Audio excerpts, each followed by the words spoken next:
Assalamualaikum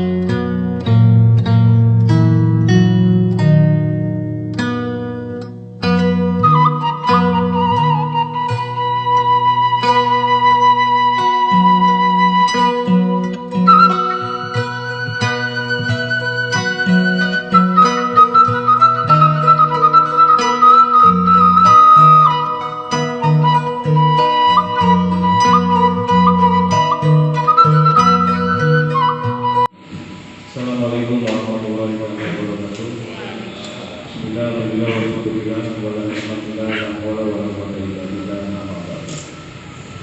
Yang saya hormati Ibu Kasih Esbang Provinsi, yang mewakili Bapak Alhamdulillah bisa hadir. Yang saya hormati Bapak Kepala Desa Sukanegara Bapak Ahmad Yani. Saya hormati Ketua BPD Desa Sukanegara beserta anggotanya. Yang saya hormati Bapak Erik, Bapak Mas, Desa Sukanegara, semangat. Saya hormati Kepala Dusun, mulai Dusun 1, 2, 3, 4, yang alhamdulillah semua tujuh hadir. Yang saya hormati Ketua RT, Ketua RW, Ketua Karang Taruna, Ketua Bumdes, Ketua PKK Posyandu. Yang saya hormati para tamu undangan dari Dinas Kesehatan, Ibu Dokter, alhamdulillah hadir, dan Pembinaan Desa, Ibu PPKK, Ibu Lurah yang saya hormati, para kepala sekolah. Alhamdulillah di Sukanegara ada 3 sekolah dasar negeri, Bapak Ahmad Ismail sebagai MSI, Bapak Sukanegara 1, Bapak Didi Hermawan SPD, Bapak Waryawan SPD yang sangat saya hormati, Ketua MUI Bapak Ustadz Farhan yang saya hormati, dan yang tidak bisa saya sebutkan satu persatu namanya, itu sangat saya hormati dan tidak mengurangi rasa hormat. Pertama-tama marilah kita panjatkan puja dan puji syukur kepada Allah Subhanahu wa Ta'ala karena telah memberikan banyak sekali kepada kita nikmat, salah satunya nikmat Islam sampai keluarga. Salawat serta salam semoga tercurah kepada Nabi Muhammad bagi kita Nabi besar Muhammad. Alhamdulillah pada kesempatan ini kita Desa Sukanegara melaksanakan agenda rutinitas. Ini sebetulnya rutinitas setiap tahun. Mohon izin Ibu, agenda rutinitas yang dimana ini adalah mungkin salah satu bentuk transparansi pemerintahan desa di dalam melaksanakan penyelenggaraan desanya. Memang desa itu merupakan suatu yang unik, boleh dikatakan seperti pemerintahan yang unik, di mana ada dua kementerian yang langsung mengatur, secara Kementerian Dalam Negeri dan Kementerian Desa, dengan aturan-aturannya yang menyebabkan pemerintah desa terkadang sedikit bingung regulasi terhadap regulasi. Alhamdulillah di dalam Permen Desa nomor 16 2019 juga sudah diatur bahwa pelaksanaan musyawarah desa seperti apa. Mungkin kemarin-kemarin kita tidak menemukan yang namanya musyawarah desa dibikin oleh BPD. Ini alhamdulillah Ketua BPD bersinergi dengan pemerintahan desa, karena memang di dalam pemerintahan desa setelah hadirnya Undang-Undang Desa tahun 2015 itu ada dua kepemimpinan, bukan kepemimpinan tetap, cuma yang membedakan konsepnya bahwa kalau kita lihat di negara itu ada DPR, ada Presiden sebagai pemegang kekuasaan pemerintahan. Di desa pun kurang lebih sama. DPD sebagai konsepnya sebagai legislatif atau yang menyuarakan aspirasi dari masyarakat yang terhimpun dari misalnya dari Bapak Ketua RW atau Bapak Kadus. Selanjutnya pada Musrembang RKPD ini kita telah melaksanakan kemarin yang namanya pra Musrembang. Betulnya dalam konteksnya Musrembang ini Musrembang itu boleh dikatakan pleno ya. Kita tinggal menetapkan saja. Karena desa itu memiliki 3 kitab. Jadi Pak Ustadz mohon maaf kalau saya katakan 3 kitab itu memiliki nasabnya 1, yang maaf kalau salah. Jadi desa itu memiliki 3 kitab, yang tentunya 3 kitab itu dalam satu nasab tidak boleh berbeda nanti. Kalau ya, ada RPJMDes, ada RKPDes, ada APBDes. Ini jangan di RPJMDes di programkan di RKPDes itu tidak boleh Pak, karena memang itu produk hukumnya desa. RPJMDes produk hukum desa, RKPDes produk hukum, apalagi APBD sebagai realisasinya itu produk hukum yang tentunya sama-sama harus kita awal. BPD awal ya, nanti kepala desa kualitas pendengar sekarang transparansinya sangat bagus Pak. 3 kitab tersebut merupakan acuan di dalam pembangunan. Makanya kita laksanakan kemarin alhamdulillah waktu RPJMDes 3 bulan setelah dilantik kepala desa melaksanakan musyawarah dusun sebagai penggalian aspirasi yang disesuaikan dengan visi dan misinya Bapak Kepala Desa. Boleh. Beserta staf, Ibu Dokter dari Puskesmas Jonggol, para tokoh agama, Ketua MUI, Pusat Barat, para kadus dan RW beserta dinas pendidikan dan lainnya yang saya hormati. Ada beberapa poin yang ingin saya sampaikan pada kesempatan musyawarah ini. Yang pertama yaitu permohonan maaf dari rekan saya Pak Bisa karena tidak dapat hadir dalam kegiatan ini karena beliau ada kegiatan di Kodim. Dan yang kedua dari komandan saya Pak Kapolsek, beliau mohon maaf karena tidak dapat hadir karena ada kegiatan diskusi. Dan sekalian juga untuk disampaikan dalam kesempatan musyawarah ini dari Kapolsek Jonggol untuk disosialisasikan kepada warga masyarakat Desa Sukanegara khususnya oleh RW dan Kadus yang hadir pada kesempatan musyawarah ini, tolong disampaikan dan disosialisasikan kepada masyarakat dimulai pada hari Senin kemarin sampai 14 hari ke depan. Polsek Jonggol beserta Koramil Jonggol dan Satpol PP Kecamatan Jonggol itu sedang melaksanakan kegiatan justisi. Apa itu kegiatan justisi? Kegiatan justisi itu yaitu dijalankan atau dilakukannya kegiatan baik itu di jalan maupun di tempat-tempat keramaian. Pertama dengan sasaran itu yaitu penggunaan masker. Assalamualaikum warahmatullahi wabarakatuh. Alhamdulillahirabbil alamin wa bihi nasta'in wa ala umuri dunya. Wassalatu wassalamu ala asyrafil anbiya'i wal mursalin sayyidina wa maulana Muhammad wa ala alihi wa sahbihi ajma'in. Rabbi shrah li sadri wa yassir li amri wahlul 'uqdatam min lisani yafqahu qawli. Alhamdulillah, puji syukur paling kita panjatkan dari Allah Subhanahu wa Ta'ala bahwasanya pada hari Jumat ini kita bisa berkumpul, kita bisa bersilaturahmi dalam rangka Musyawarah tahun 2021. Salawat dan salam semoga selalu tercurahkan pada junjungan kita Habibana wa Rasulina wa Maulana Muhammad sallallahu alaihi wasallam, pada keluarganya, para sahabat dan tabi'innya, mudah-mudahan kita selaku umat yang mendapatkan syafaatul uzma di yaumil akhir. Amin ya Allah ya Rabbal alamin. Yang saya hormati Ibu Tinju dari Kecamatan mewakili atau camat, dan mohon maaf apabila tidak bisa hadir karena ada hal yang lebih penting.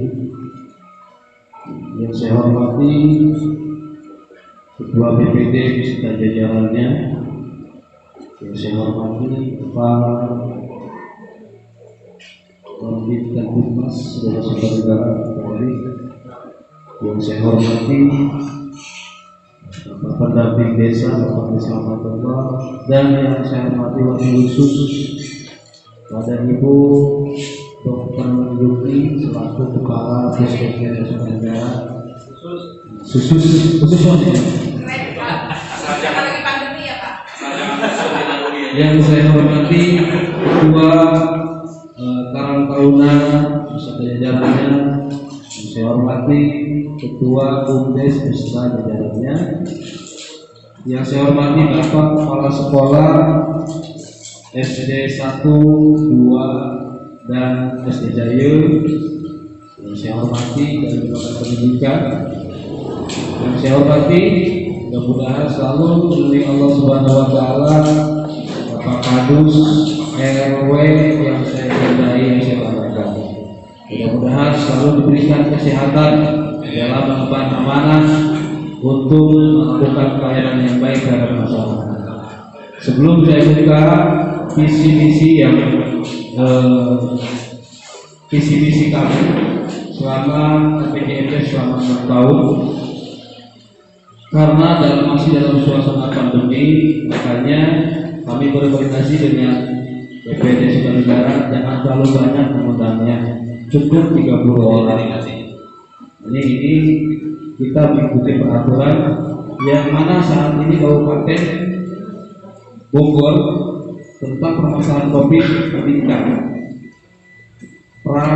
New normal sekarang sudah berlaku. Nah, ini menjadi perhatian kita karena masalah pandemi ini menjadi tugas kita bersama untuk memerangi. Bagaimana memeranginya? Maka perlu sinergitas antara tokoh masyarakat, tokoh alim ulama, dan tokoh pemuda, relawan bekerjasama untuk memerangi ini dengan mengikuti protokol kesehatan. Dihimbaukan pada masyarakat dan RW harus untuk melakukan PHBS, ya, non PHBS RW Asep, ya, mulai dari nyambung. Peningkatan hidup sehat, peningkatan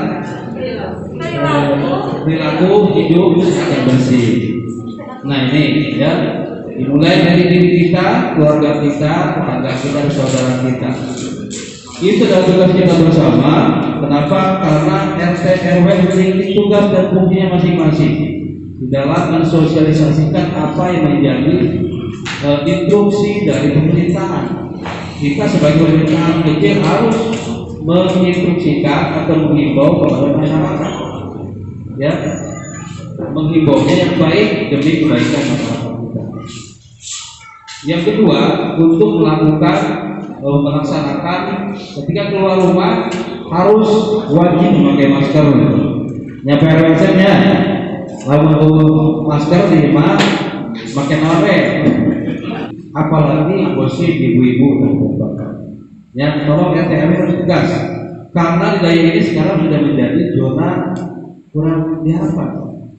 Saya tidak mau bicara zona merah, tapi kurang bisa diharapkan. Yang tidak diharapkan, ya. Makanya perlu kesadaran masyarakat dengan mensosialisasikan Pak RW dan Pak Kadusnya, ya. Jangan bosan-bosan untuk berikan arahan kepada masyarakat. Yang melakukan RW berikan ke masyarakat, nah, tentunya RW kejuruan rewel. Rewel bukan berarti benci ya, RW. Buktinya cinta dan kasih sayang terhadap masyarakat. Nah ini perlu, ya, kredibilitas kita harus betul-betul kepada masyarakat. Nah, Bu Dokter Bu akan tersenyum ketika memang tidak ada di sini, ya, yang kena COVID. Waduh, sekarang ada COVID di Sukarnegara, berokok jembrot terus, masih jembrot terus. Saya juga sama, pusing juga.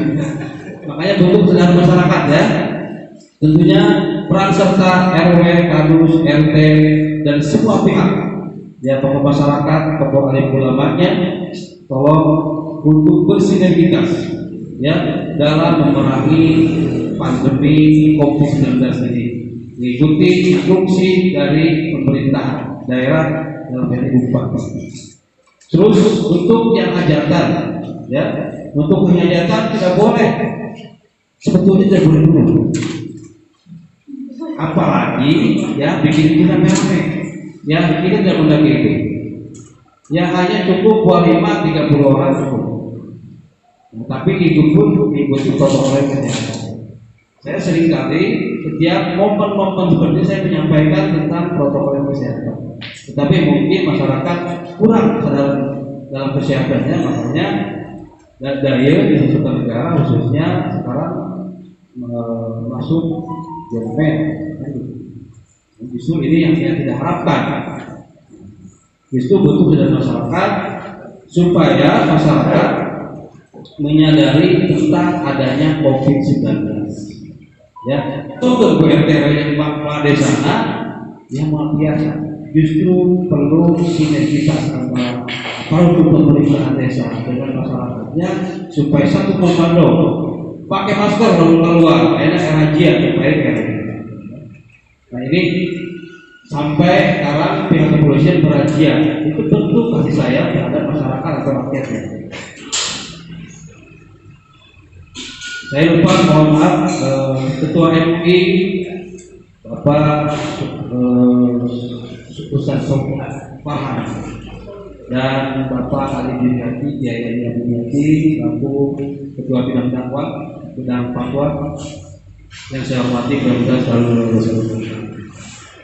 Ya, itu saja mungkin penyampaian untuk pihak protokol kesehatan. Mari kita sama-sama untuk memenangi ini dengan berkoordinasi yang baik, mensosialisasikan kepada masyarakat dengan baik, tata cara dan aturannya supaya masyarakat pun paham. Ya siap Pak Kadus? Pak Kadus siap? Dalam siap Pak Kadus 24 jam. Pak Kadus sudah mengimbau terus.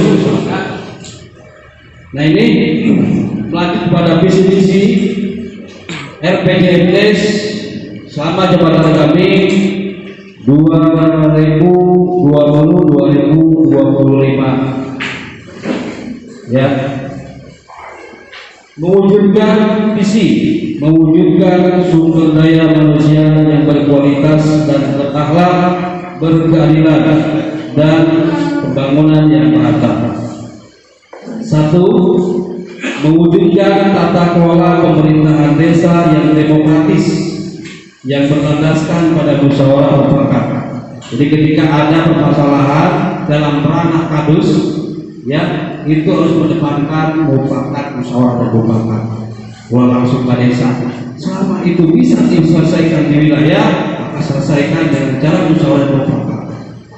Karena sesuai dengan dasar negara kita, ya ideologi kita Pancasila, yaitu harus mendepankan musyawarah.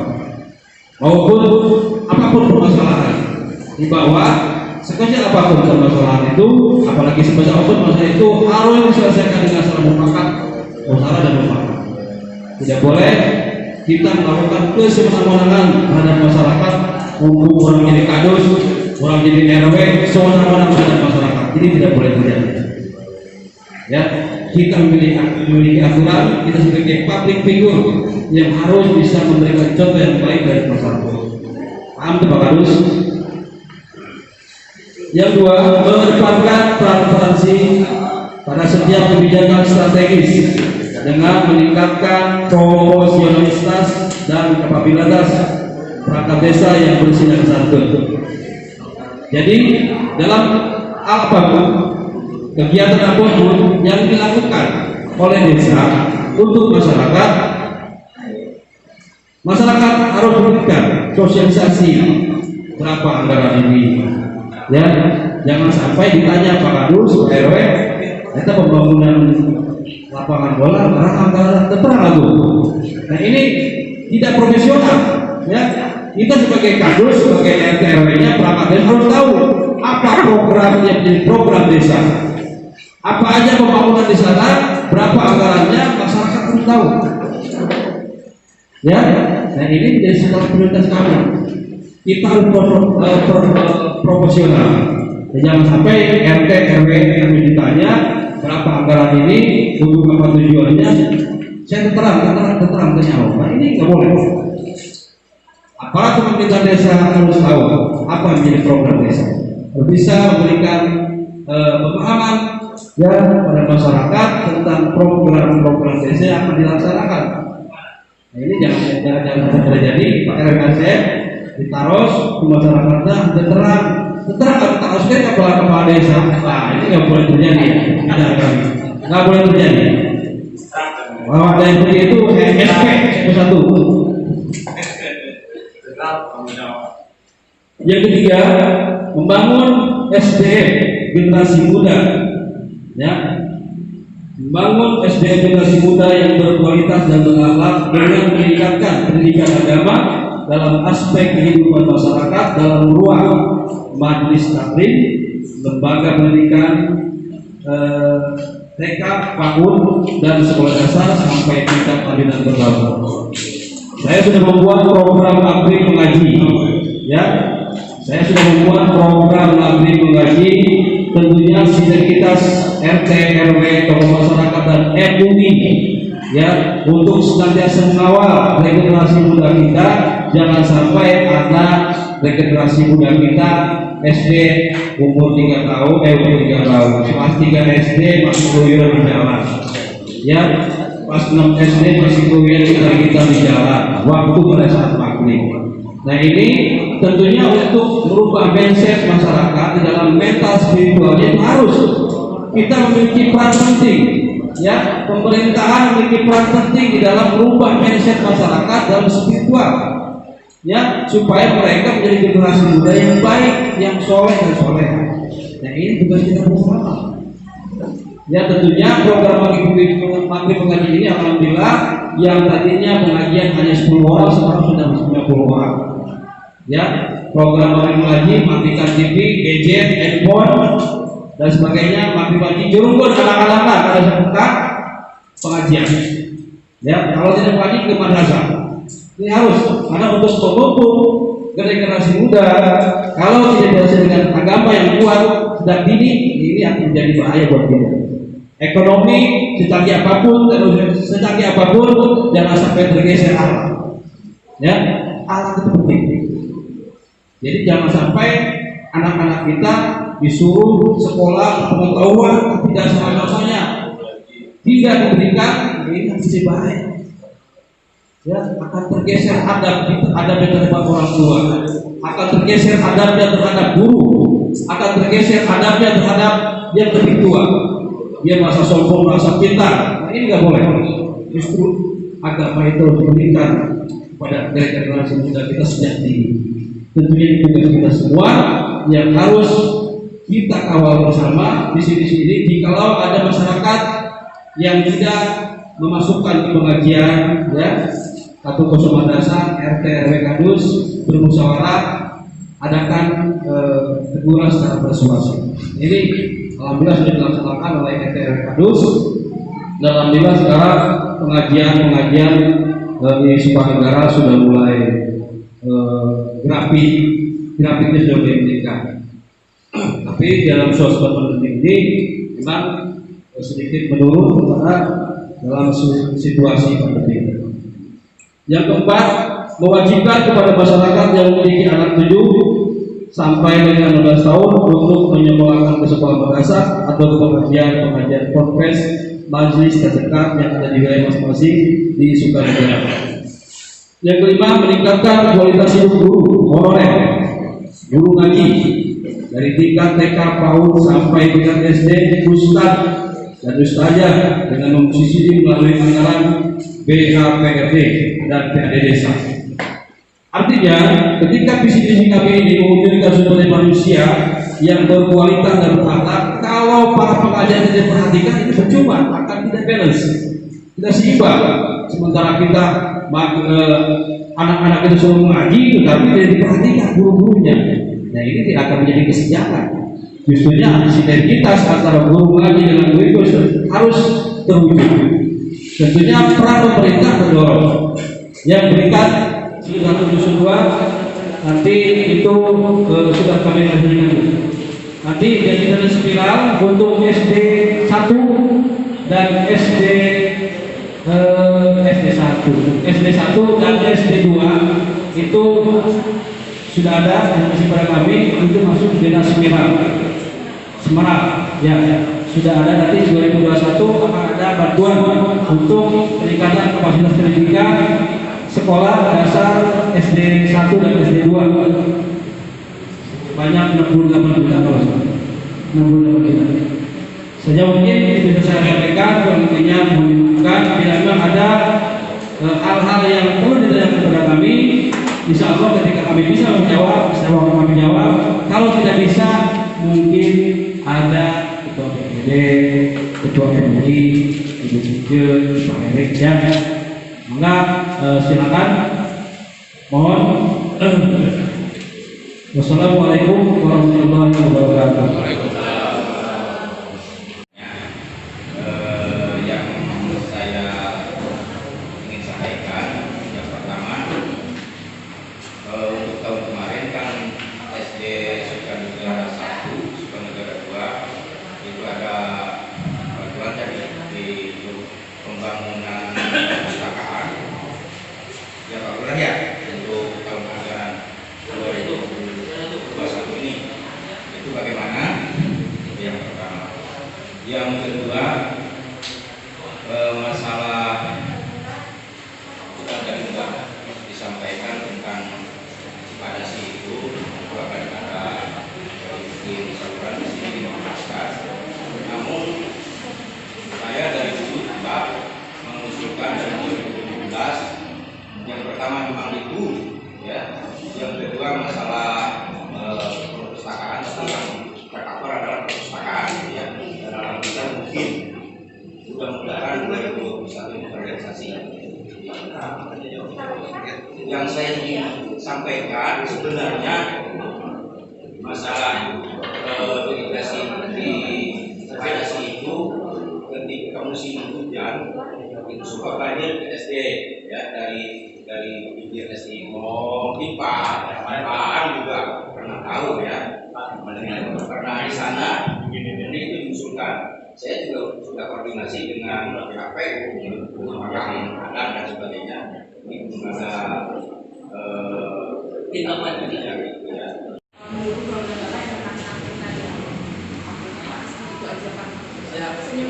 Siap.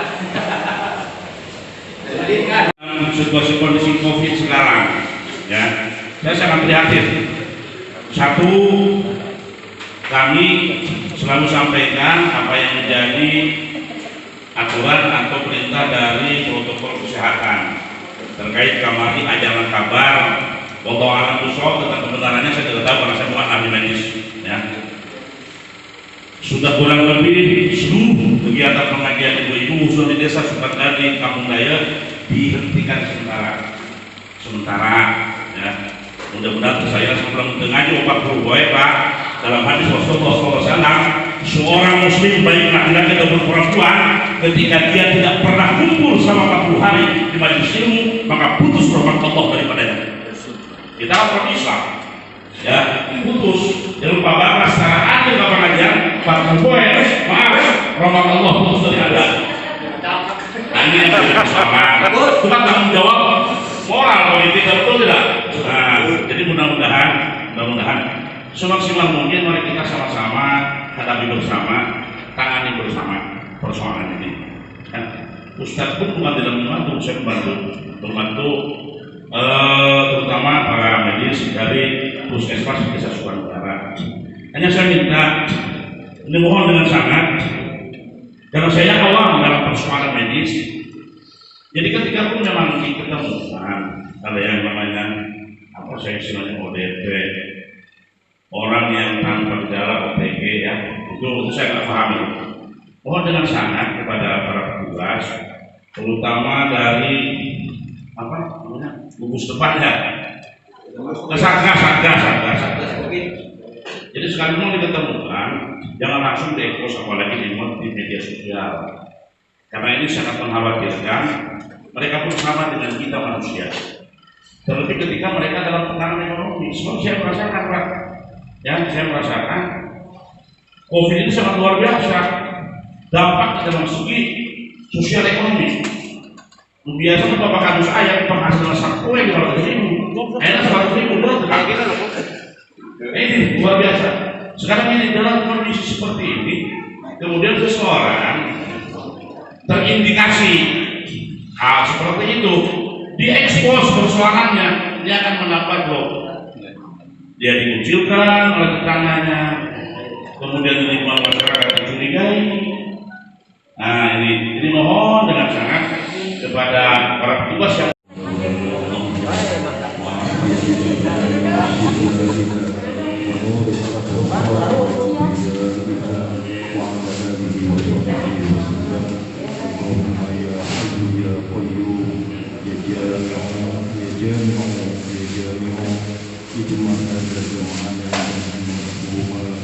وحسن مقاصدنا ويقضي حاجاتنا اكفي حاجاتنا في هذه الدنيا والآخرة. ربنا آتنا من لدنك رحمة وهيئ لنا من أمرنا رشدا. اللهم يسر أمورنا، اللهم يسر أمورنا وأمور ولاة أمراءنا وأمور علمائنا في أمور الدنيا والآخرة. اللهم ارزقنا بتيسير كل عسير، فإن تيسير كل عسير عليك يسير، فنسألك البشر والعافية والعافية والصحة في بدننا وفي حياتنا وعند مماتنا وبعد مماتنا. ربنا آتنا في الدنيا حسنة وفي الآخرة حسنة وقنا عذاب النار. بسر الفاتحة. أعوذ بالله من الشيطان الرجيم. بسم الله الرحمن الرحيم.